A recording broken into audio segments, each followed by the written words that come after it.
The Maple Leafs open the season with a loss to Les Habitants, but it's the Joseph Woll situation that had us buzzing on opening day.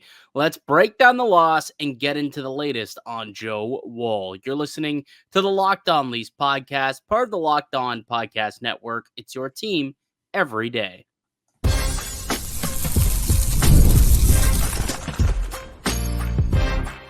You're Locked On Maple Leafs, your daily podcast on the Toronto Maple Leafs. Part of the Locked On Podcast Network, your team every day.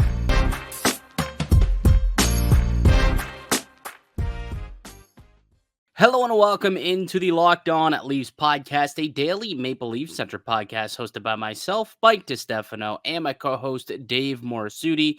Today's episode is brought to you by Gametime. Download the Gametime app, create an account, and use the code LOCKEDONNHL for $20 off your first purchase. What's going on, Dave? How we feeling after that one? Maple Leafs with a 1-0 loss in their season opener to the Montreal Canadiens. So glad we're in playoff form, Mike. Aren't you so glad? What, where we don't score goals? Yeah.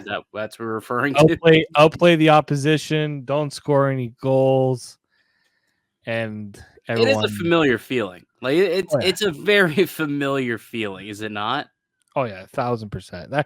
That's why I felt like it was like watching a playoff game. Except it was against the Montreal Canadiens, not the Boston Bruins, Dave. Yeah, slight difference because, when you rarely see Montreal in the playoffs. Yes. You know what? You got to tip your cap, though, to the goalie on the other side. Like, Sam Montembeault was great tonight. It's weird, though. I don't know if I would use the term goal lead. It's one that Toronto media likes to throw out there. I like to throw out the term goal lead every now and then. I don't know if I would use that performance as it, just because, like, I know the Leafs, they put up, there's a discrepancy, 45 or 47 shots on goal, depending on what site you're using. But I think the NHL registered it as a 45 save shutout performance from Sam Montembeault, which is a new record for opening night. Beat it by 4 saves for most saves in an opening night shutout. So congrats to Montembeault. But I don't know, like, it didn't feel like the Maple Leafs had like that many grade A chances tonight, whereas like Montembeault had these unbelievable east-west staves, flashed the leather, pulled something off the goal line.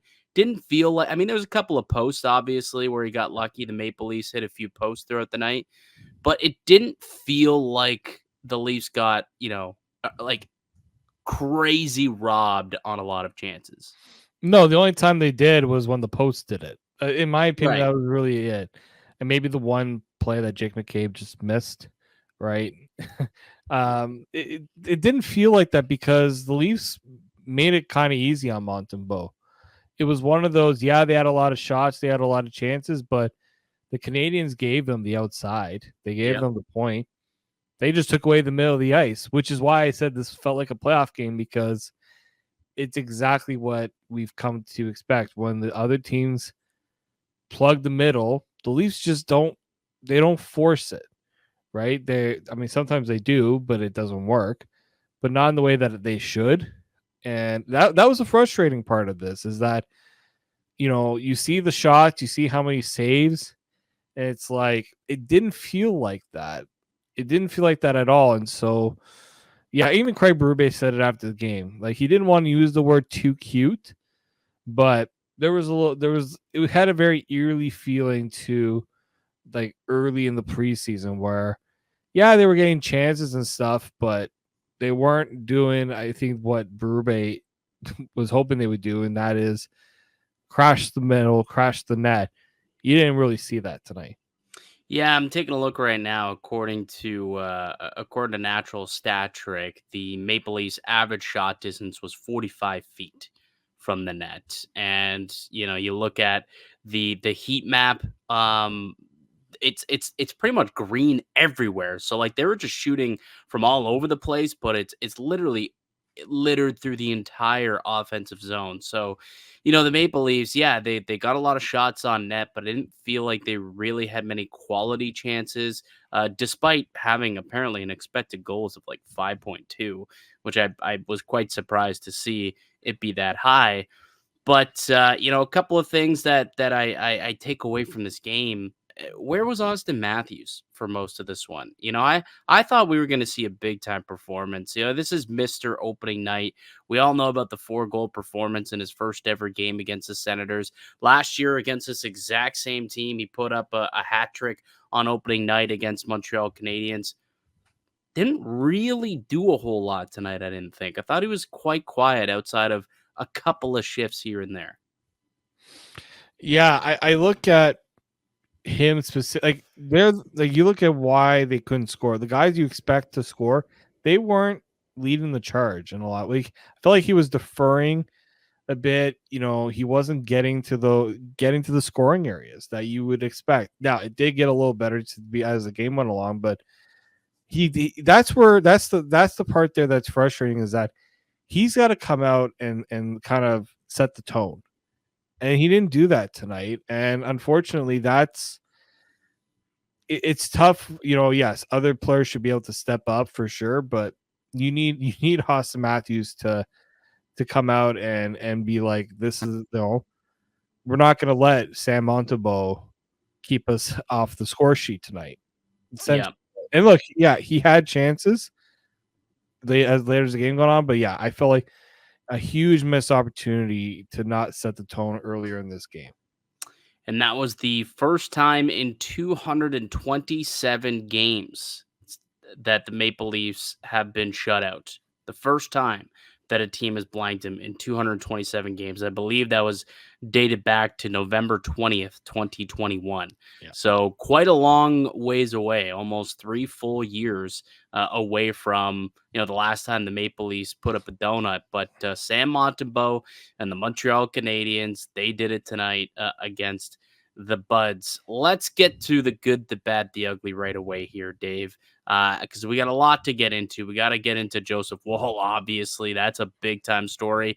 And then the Leafs got to regroup and get ready to go for another game tonight. They got the New Jersey Devils, night 2 of a back-to-back to start the season. So, they got to quickly, turn the chapter and get going. They got to go into Sheldon's house now at the Prudential Center in New Jersey. But really quickly, let's go through the good, the bad, the ugly. What'd you like from the Maple Leafs in tonight's game against Montreal? Well, you got to give kudos to Anthony Stolarz. Yeah. I think first ever time he's ever started an opening night game. And yeah, who knows when he found out he was going to be making the start too. Yeah. Right? And, credit him. When the other goalie is not giving up anything and he only gives up one, goaltending was not the issue. Let's just say. I think goaltending gave the Leafs every chance in this game. I thought, he made some very tough saves. I think maybe at times a little too aggressive with the puck playing. Yeah. Couple times. There was one where he's tracking to go back in the net. The Cavs player has it as like watching like a NHL video game. It's like, all right, goalie, like, get back in there. Come on. So a little too easy on that. But again, I think, I've liked Anthony Stolarz through the preseason. I think he showed that, he didn't get enough credit for, being a pretty solid signing for this team. I know the people had some doubts of how much he could actually play. And again, one game isn't going to be like, oh, this guy can start 40 games this year. Like, we can't go that far, but great start for him. Might have to. He might have to, man. He might have to start a bunch of games for this team. We'll get to that in a minute.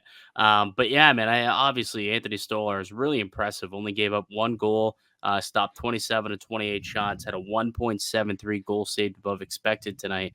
A couple big saves, throughout the game. And I even thought late in the game when the team was down 1-0, he kept it at 1-0. There was a few chances that Montreal had, and he said, no, I got to keep this game tight for my boys to come back and try and tie this game up. He gave the Leafs every possible opportunity to tie this game and try and win this game, and they weren't able to do it because, unfortunately, the guy on the other side was having just as good a game. A goalie duel between Samuel Montembeault and Anthony Stolarz is not quite what I had on my bingo card Nope. back in July, but hey, man, it's you just got to tip your cap sometimes to the Tendies, and you know they're an important part of the group. I do want to give some love to the fourth line, though. I as much as I rag on Ryan Reeves, like I thought the fourth line had a pretty solid night. Now that's never a good thing. When the fourth line is your best line or the line that produces the most, that's never a good thing for your team. But you look at the underlying numbers, 99.1% expected goals for. They outshot the Habs 8-1 while out on the ice. They had 4 scoring chances, 2 of which considered high danger. And Steven Lorentz, his first game as a Toronto Maple Leaf, the Kitchener native, led the team with a 1.07 expected individual expected goals tonight with 4 shots in just over 9 minutes of play. Drew a penalty as well. Had a really, really good opportunity to tie the game also. So Steven Lorentz was one of the more noticeable Maple Leafs somehow, some way. But the fourth line as a whole putting together pretty good outing for the Buds. Need to see more of that from everyone else, though, going forward, and especially tonight against the New Jersey Devils. All right, the bad. What was bad tonight, Dave? Bad. Let's see. The breakaway attempt by Oliver Ekman-Larsson. Yeah. Dave. So I was watching that game with my roommate, and we both are watching that. We're like, why did he go further from the goalie? Like, you're going in on a breakaway and you decide to take it wide and then shoot it from the circle.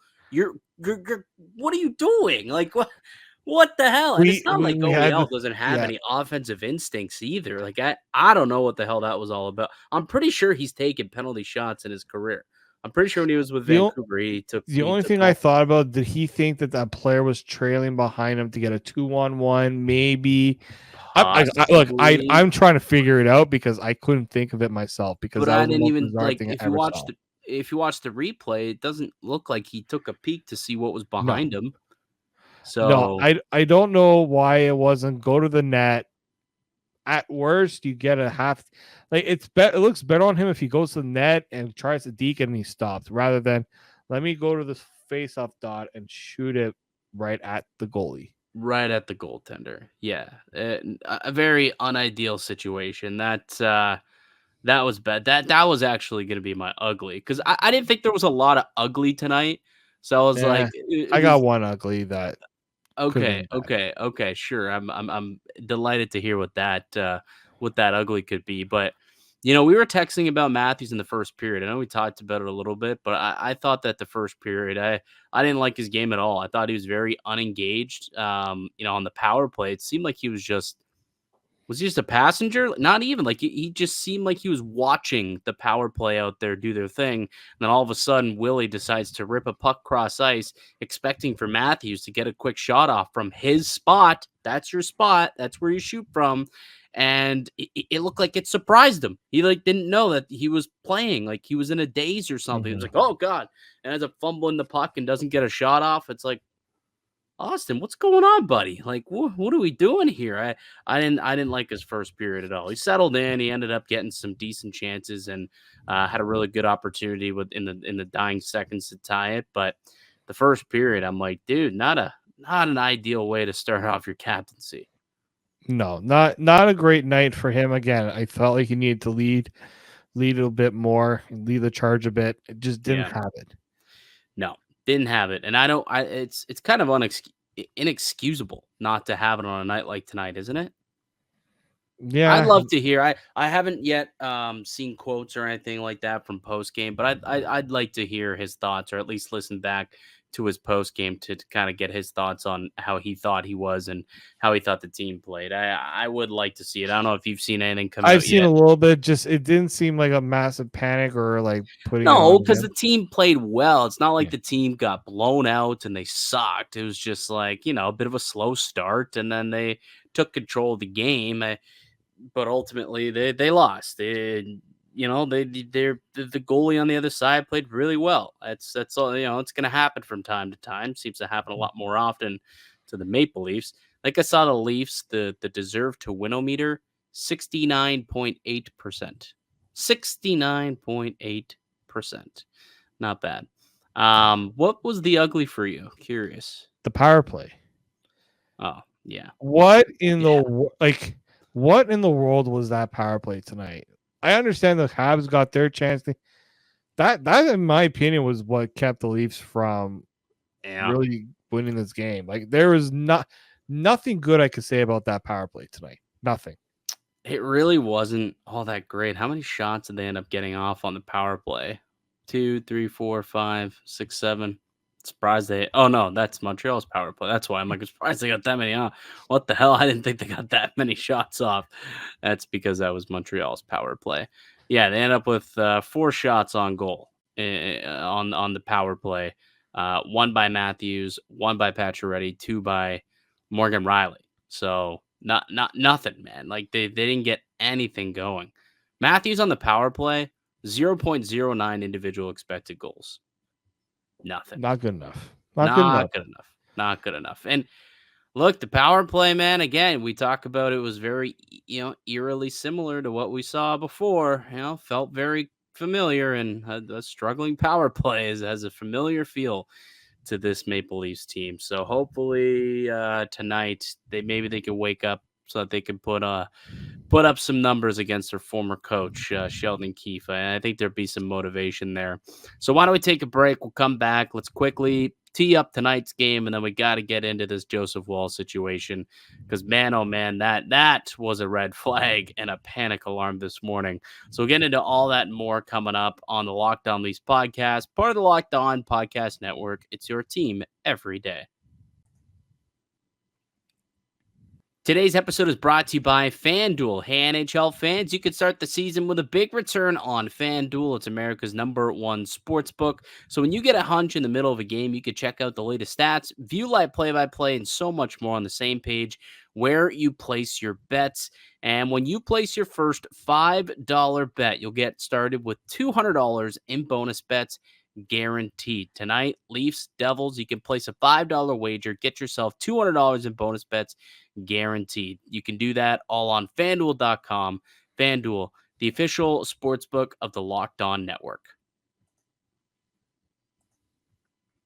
The Locked On and Leafs podcast continues with Mike Distefano and Dave Morassutti. We're here each and every weekday, Monday through Friday, with new episodes for you, free and available wherever you get a podcast, and also up on YouTube. If you enjoy the conversation today and you want to keep track of what's going on with your Maple Leafs each and every day, make sure that you subscribe to the podcast for daily Leafs content. Leafs got to get right back up on the horse because they got a big time game tonight against the New Jersey Devils, Dave. They're going into Jersey. It's going to be the Devils' home opener, so they're going to be just as motivated as Montreal was. And they're already 2-0 on the season as well. And Sheldon Keefe, there's going to be motivation. There's going to be some money on the board for Sheldon Keefe, for his group to perform for the team that fired him, right? You thought that our coach wasn't good enough for you. We'll show you how good this team is and how good of a coach he is. So the Leafs, they got their hands full with the Devils tonight. Yeah, I mean, a Devils team that's already got 2 games under their belt, 2 wins, right? A lot of good things kind of happened. I mean, the Sabres just also did not look very good in those 2 games, but that's also because New Jersey played very well, right? Mm-hmm. Sheldon's got you got guys like Nico Hischier, he's got Dougie Hamilton healthy, right? I mean, Rob Jack Hughes.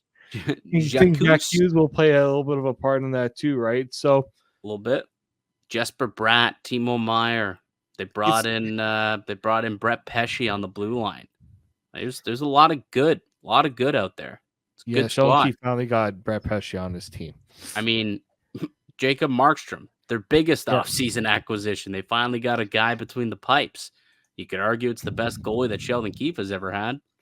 I think it's an argument. That's probably fact. Probably a fact. Yeah, I would say so. Like, you just look at the Devils, right? They're like that's a team that's going to give and Sheldon Keefe knows this team, as we know. He knows this team very well. He knows exactly what what needs to happen to keep the Leafs from being successful. So really, the pressure now goes to Craig Berube. Does he make any changes from the lineup itself? Not really much you can do different. Yeah. Maybe if you give Bob McMahon a chance. I don't know if Who you feel comes like out? I have no Pacioretty? idea. Pacioretty, I would say either Pacioretty or Reeves. Yeah, but One you of like those what the two. fourth line did, but perhaps a more speedier team. Did they got that? That McDermott guy can drop the mitt, so maybe you might want to keep Revo in there And potentially. But McDermott barely plays though. He played I remember he played like 3 minutes. yeah, so One does of the games. Reeves. They both only Yeah, play like I 4 personally minutes. don't think they need to Yeah, worry about McDermott, but yeah, I mean that's something you always think about. So it doesn't matter anyway because it's the top of the lineups that has to perform. well, that's it, right? Like Sheldon Keefe is going to do whatever he can to make it difficult for Matthews and Marner and Nylander and Tavares to really do anything offensively. And So he knows what makes them uncomfortable too. Like yeah, he knows.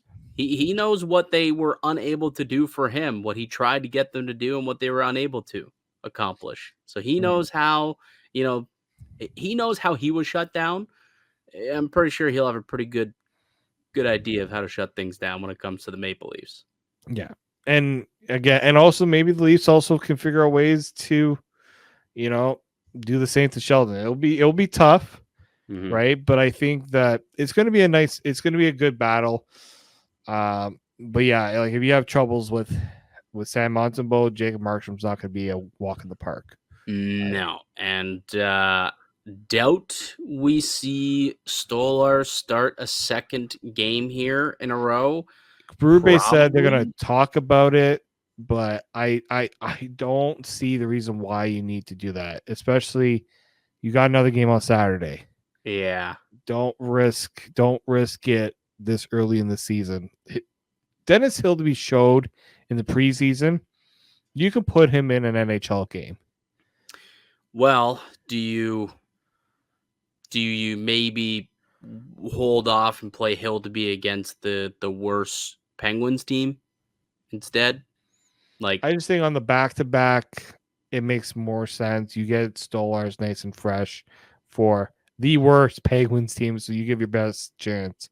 they got Best foot jobbed. forward. Was it 5-0 they lost to New York? 6-0, I think it was. 6-0. They put up another. Yeah, not good for old Kyle Dubas. Hey, good for me. I have Company. Vincent Trocheck at one of my fantasy teams, so 2 goals for him tonight. Attaboy, Also, dude. Shesterkin with the shutout to open the season. Yeah. Now it's 11.2 million. I would imagine is the offer at this point. But yeah, I'm with you. I think that it should be Hildeby. Just was trying to play devil's advocate, see if there was a possibility, and I don't know. There might be, I guess, but I believe it should be Dennis Hildeby, who famously was not played by Sheldon Keefe last year when called up for that California road trip. Remember, they played Martin Jones in that back-to-back. Had an opportunity to play him against a pretty terrible Anaheim team, and Keefe said, "No, we'll play Marty Jones instead," and left him on the bench. So, could Hildeby want this game? Could he say, no, this guy let me fester for 2 weeks on that awful California road trip. Let me play, let me beat him. Hey, I wouldn't hate that if you walked in and asked for this game. No, I wouldn't either. If anything, it would a little more motivation, get to finally get into my game after missing out on an opportunity to do so earlier. Mm-hmm. It'd be a nice little twist. I will also note, like, the Maple Leafs, again, it's different now because new coaching staffs, new rosters, and whatnot. So I don't know if how much historical trends you can fall back on, but the Leafs have won 7 of the last 10 games against the New Jersey Devils, and a man who has been absolutely possessed in those games has been Austin Matthews. How many goals do you think Matthews has in his last 10 games against the Devils? 10 games? 7? 10 games. 13. Damn. 13 goals in his last 10 games against the Devils. He scored in 4 straight games. against them. So he'll be looking to make it 5 straight, especially after being held off the score sheet on night number 1. He'll look to find the back of the net on night 2 and continue to dominate the Devils. So we'll see what happens. We'll see what happens. It's going to be tough, though. Night 2 of back-to-back. It's a really talented team.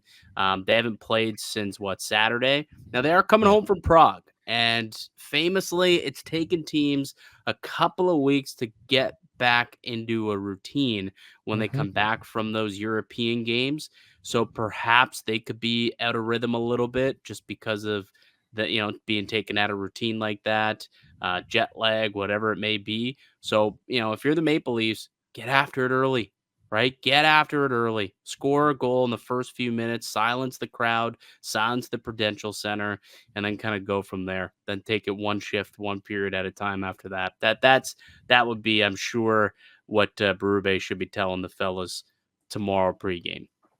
Oh, absolutely. Right. Like there is, yeah, it's a different coach and things. It's a couple of different players. A lot of core guys, though, that you still played very well against in the past. Yep, absolutely. Absolutely. All right, let's take a break. We'll come back and we can finally get into the Joseph Woll conversation. Placed on IR earlier today, came up limp, unable to play in game 1 of 82. What does this mean? What was going through your mind when you heard the news? We'll get into all of that and more on the other side. I'm Mike Distefano with Dave Morassutti. You're listening to the Locked On Leafs podcast, part of the Locked On Podcast Network. It's your team every day.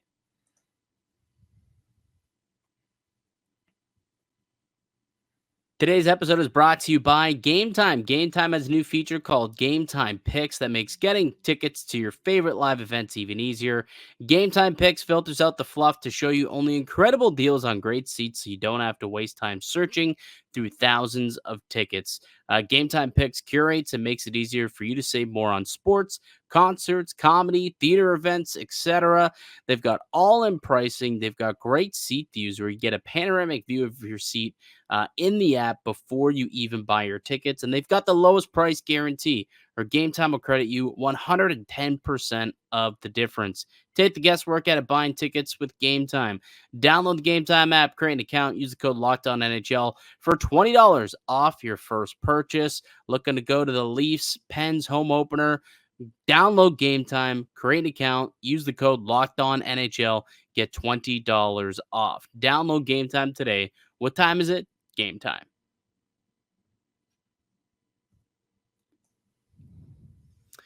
Welcome back into the Locked On Leafs podcast. Mike Distefano, Dave Morassutti with you as we are each and every weekday here in the Locked On Leafs podcast, available wherever you can get a podcast.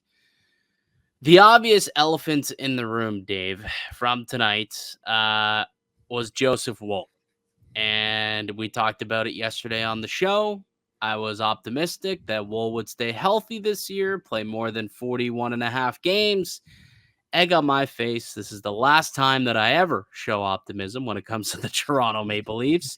I thought, you know what? Maybe the health stuff is behind him. I'm going to try and think positively. And I wake up in about an hour and a half into my day. I see the media scribes start to write about what's being talked about in the scrum. And what was said was Joseph Woll scratched tonight with lower body tightness. Anthony Stolarz will start. About an hour later, we hear actually Joseph Woll will be placed on injured reserve, which means he will be out of action for the next 7 days. Dave, what went through your head when you heard about the Joey Woll news, buddy? Well, it all started with a tweet that happened. I was reading this 14 hours ago, just before 9 o'clock from Ellie Freeman. The Hildeby. Let's see how this develops. But the word is Toronto's bringing Dennis Hildeby to Montreal tonight. And I'm like, sacre bleu. This is not good. And at first I didn't want, I think maybe there's a little something like someone's like, I'm trying to think like what could have possibly, maybe someone got sick. There's an illness and they got to have some insurance. Then you hear that Joseph Woll has a little tightness. And I just go, Like How again? How? this is exactly like the playoffs where he makes the save in game 6. Looking forward to game 7. All good. Tuesday, Practices, yep, he practices. speaks with the media. He talks with the media day before the season opener. Yep, can't wait. Can't wait to play in the Bell Center. Should be a great, atmosphere, excitement. And he's not available. What And happened look, in the morning shower? Like, would he slip in the shower and tweak it? Like, I can't fathom the fact that this guy was unable to go for game 1. Game 1 all summer. We questioned the guy's health when the Maple Leafs signed him to that big time contract, gave him 3 years, 3.8 million AAV. And I know it's not a crazy amount. You're seeing other goalies make far more. I get that, but they made a commitment to him, and multiple times, even in the last 48 hours. The head coach, Craig Berube, and the general manager, Brad Treliving, came out and said, yeah, the health stuff's behind him. Treliving has said multiple times that he feels like it's been fluky, right? These were fluky things that it's happened, and he should be good going forward. I don't know if you heard on Overdrive today, Darren Dreger was on the show, and he was, I don't know if you want to say reporting, but he was talking about how some feel and some believe this is related to the tweak from Game 7. A similar tweak, apparently, may have happened this morning or last night or whenever. He felt something, and I think what he felt was a very similar tightness to Game 7. And that's very concerning if that is the case. Yeah, it's more concerning to me if it's something that's reoccurring. If it's something new, random, okay, stuff happens. Right. When it's recurring, almost like what's going on in Vancouver with Thatcher Demko with the knee issue, right? Still dealing with it. That's concerning because when you have an ailment like that and it's not totally right, and then you come into the first game and it's like, yeah, it's still not right. That's concerning. Now we don't know for sure if that's it, but lower body. It's not that it's still not right, but it flared up again. Right? Yeah. Like that's concerning because it's clearly something he is doing.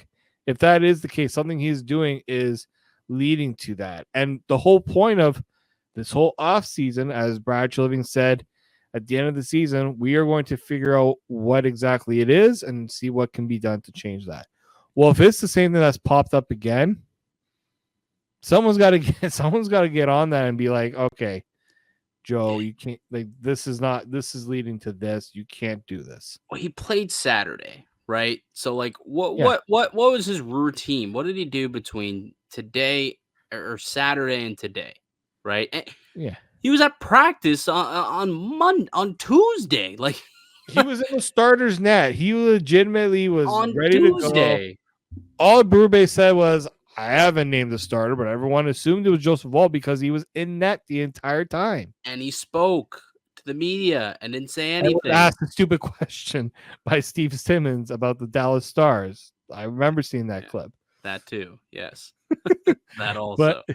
But like, yeah, I don't know. And look, I'm more annoyed than I am concerned, just because like Stolarz played so well that it kind of just like, okay, fine. But what it gets annoying is that, well, now you have to have this conversation if Stolarz is going to play back to back. Which again, I still think Hildeby is fine to do it, right? Yeah, you're doing it for one game, you're fine. And look, and the IR part was also like, well, I thought it was just like a little tightness. Like, why are they putting him on IR? Exactly. That's the other thing too, where it's like, yeah, he's a little tight. We'll see how he's like tomorrow. He's not going to play tonight. And then it's like, oh, he's going to be placed on IR. He's actually unavailable for the next week. Like the guy's going to miss now 3 games. Now they actually have a decent little chunk of time off where their 4th game isn't until the following Wednesday. So he could play that 4th game. I think it's against the Rangers. if I'm not mistaken. The Kings. The Kings, sorry, next Wednesday. Rangers are the fourth game after on the Saturday. You're close. Close. Yeah. Anyways, I believe he would be eligible to play if he's ready. But my question to you, Dave, like, how can you trust that he's gonna stay healthy for you, like when you need him? Like this is like game seven of the Stanley Cup playoffs, and he came up limp and was unable to go for that one the morning of. And then the following game, the very next game that mattered, game 1 of the regular season, the exact same thing happens? Is this a joke? Yeah. I I laughed. I was so like, I was like, of course this is what happened. It was almost like that time that that Matt Murray. I remember I was co-hosting Leafs Lunch, and Matt Murray was scheduled to come back from his injury, and he was scheduled to play the I don't know if can't remember if it was the Penguins. No, it was the Senators. And I remember all day on the show, I was like, well, we'll see. Yeah, we'll see if he plays. Because if you recall, he pulled shoot a couple of times before that before playing, former teams. And I kept joking, saying, yeah, well, we'll see if he plays. And then 5 minutes before the game, he pulled shoot and didn't end up playing. Ankle injury, then was out for like 3 weeks. It's like the exact same thing where it's like, I just see, like, it's just, I don't even, I'm not surprised anymore, I guess, which is not where you want to be when you're talking about a guy who you're anointing as your goalie of the future. I don't know if he can be that. Like, the best ability is availability. And if he's not available for you, if he's not dependable and reliable to be between the pipes when you need him for a game 7 for the season opener, and he's not there for you, I don't know, man. I don't know about this kid. Like, unfortunately, injuries are part of the game. It's a part of life, and it is unfortunate. We see many guys' careers never take off because of the injury bug, and they just were never able to get going. Lots of talent, but if you can't play, what does it matter? Yeah. And we're trending toward that direction with Joseph Woll. It's scary, but we kind of are. Yeah, and look, I'll give him the benefit of the doubt a little bit more if he's back in it next week and he plays for a while. But if he plays and then again he's off. Let me ask you this, Dave. Let me ask you this. If gun to your head, right? Literally gun to your head. Do you think that Joseph Woll misses another game due to some sort of ailment? Maybe not IR, but like some sort of ailment between now or I guess next Wednesday, whenever he comes back. Will he have another little issue or stint like this before Christmas? Before Christmas? Yeah. Would you bet your life on that not happening? No, because again, no, I would not bet my life on that. Okay, that's a dumb question. Would you bet $100 on that not happening? Probably not. What are we talking about? Yeah. So that means that you don't have much faith and trust in him being healthy and being able to play whenever called upon. That's a problem. It is a problem, but he can. It's up to him. It'll be up to him to change our minds on that. It would take a while. You know what? I'll say this: it takes a long time to shed an injury-prone narrative. Yes. Right. Who did the Maple Leafs sign this summer? Chris Tanev. What was the number one thing that everyone in our comments said about Chris Tanev? Yeah, always hurt. Old. Right? Always hurt. He's old. Okay. Not true. Well, yes, he is old, but he has played a lot of hockey and he's been very, very healthy over the course of the last few years. He's played almost every game that he's been able to play over the last few years since he got to Calgary, right? Played that full 56 games, that 56 game year with the Canadian division, played a full 82 games the year after that. Okay, 22-23, he was only limited to 65. And then he ended up playing 75 games this past year, but through trade, he ended up missing a couple of games. He But was sat for a few games. Yeah, exactly. He was sat for a couple games before a trade. Then when he got traded, missed a couple games. It is what it is. But he still has that reputation of yeah. being injury prone. It's a tough reputation to shake. Like Joseph Yeah, Woll, even if he plays a lot of games this year, people are always going to look back on that. It's yeah, the nature of it. yeah, 100%, 100%. But I don't know, man. It was definitely an interesting way to start opening day, and it dominated the news cycle. No one was really talking about the game itself or Nope. what to expect or previewing. Habs, Leafs opening night. Tanev making his debut. What does Austin Matthews have in store? Nylander on that new contract. How's he going to perform? Craig Berube, what this new system's going to look? That wasn't the conversation. It was how in the world was Joseph Woll injured before the season even started? It's deja vu. Deja vu. It's Freddie Anderson. It was Jack Campbell. It was Matt Murray. And now we got Joseph Woll. It's just deja vu over and over and over again here in Toronto. It's insane. Absolutely insane. All right. Rant over. I think we could end that Yeah. Joseph Woll rant. Really quickly, did you see that report from Elliot Friedman? Yep, 32 thoughts. Yeah, go ahead. Sure. Yep, Timothy Liljegren, buddy, sorry, looks like your time is coming to an end. Yeah, looks like the Leafs trying to find a taker for Timothy Liljegren. Again, why'd you sign up to the deal? He hasn't played a single game under that new contract where they paid him $3 million this year and $3 million next year, and they're already looking to trade him. Oh my! If he wasn't a part of your future, trade him. Why are you investing? Let him walk. Should just let him walk. Like, ultimately, should have just let him walk as an RFA. We're not going to tender you because we think that the arbitration is going to give you too much money, so we're not willing to go that far. We're not willing to give you the $3 million that you want. We're just going to let you walk. Go pick where you want to go because guess what? You're not what we need. You're not going to play with us. You're not going to play for us. Should have been traded. You know what? If should have just been traded a long time ago. Unfortunately, I had faith maybe this team could draft and develop a defenseman. I was holding out for hope that they could, but now look, now you've put that asset at you depreciated that asset so much. It's just like you're gonna trade it for pennies on the dollar now. Oh yeah, nothing. You're not getting anything for that. No, you're basically now trying to find a team that'll take it, and like the team I see potentially Columbus because they need to get up to the salary cap floor. Yeah, that they could be interested.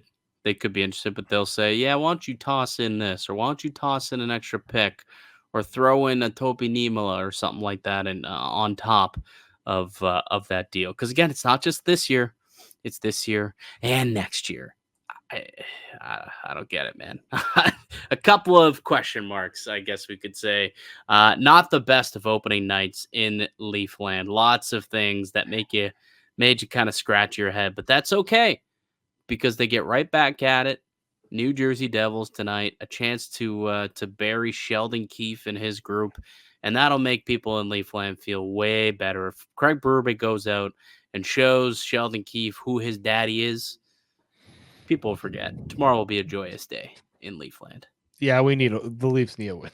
They need to beat the Devils. Yeah. Would be nice. Wouldn't say must win, but it'd be nice.